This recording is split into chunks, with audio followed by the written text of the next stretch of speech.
Hello, beautiful souls. Welcome to my channel. If you are new, welcome. If you are coming back, welcome back. I'm so glad to have you. My name is Cassie, and on this channel, we talk all things of healing, self-love, and self-care, and of course, becoming your dream woman.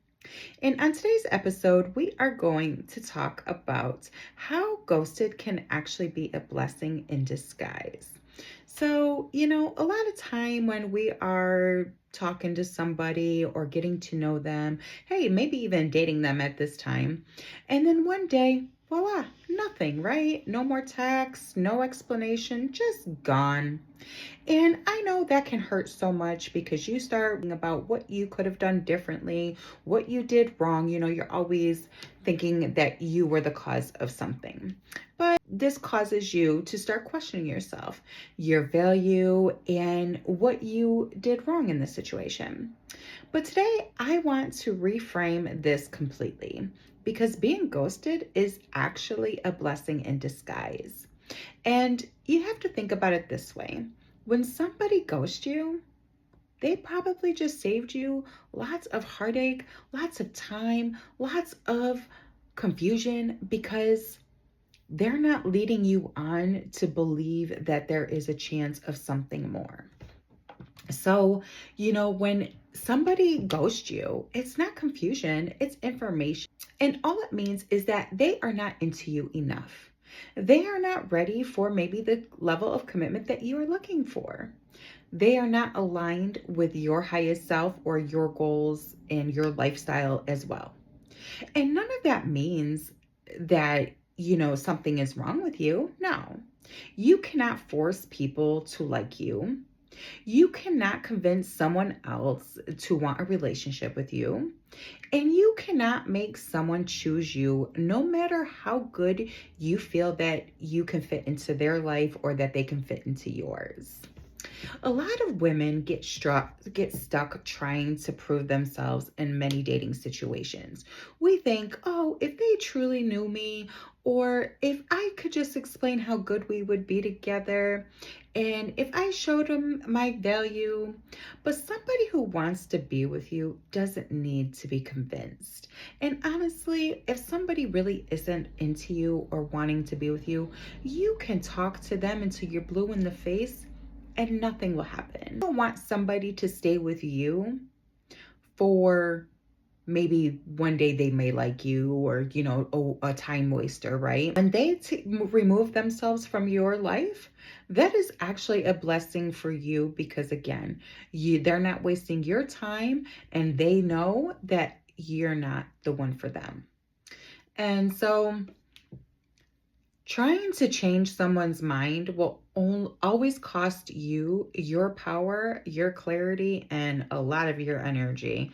And it just saves you so much frustration because why would you want to be with somebody who truly doesn't want to be with you, right?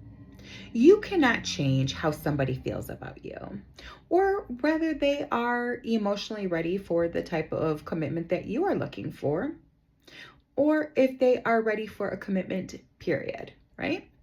If you want depth and they just want something casual, or if you want consistency and they just want a little bit of freedom and fun, and if you're ready and they're not, well, that connection will only hold you back and give you a lot of stress and heartache that you don't need. So you don't want to be unevenly yoked with another person. You want somebody who can grow with you, build with you, and meet you at your level and continue to grow with you, right? Because we're not going to stay where we are a year or two from now. No, we're going to grow, we're going to expand, and we're going to become even better than what we are today.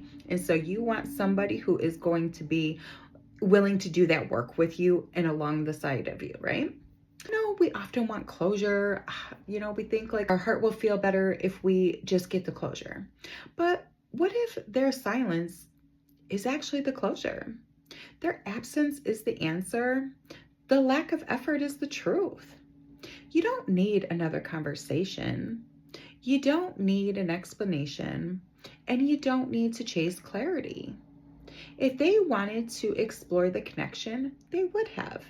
And honestly, at this point, nothing you can say or do is going to help the situation. It's only going to make you look like you are desperate.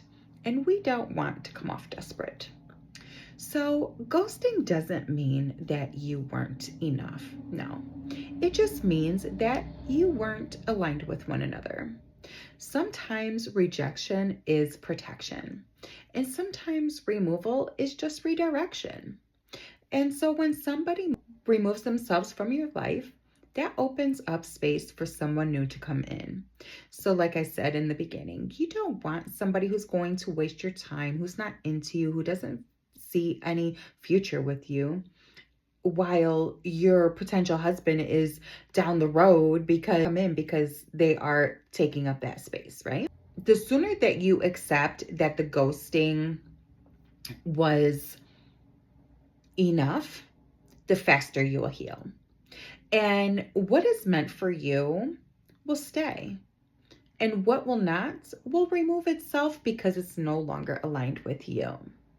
And if you've been ghosted, let it be. Don't chase, don't question your worth, and don't beg for closure. I want you to choose peace, choose alignment, and choose yourself daily, because that's what is going to make you feel good. Remember, when you are ghosted, it does not define who you are, so don't take it personal. Remember, it is God's protection. So I love you, and I'll talk to you in the next one. Bye.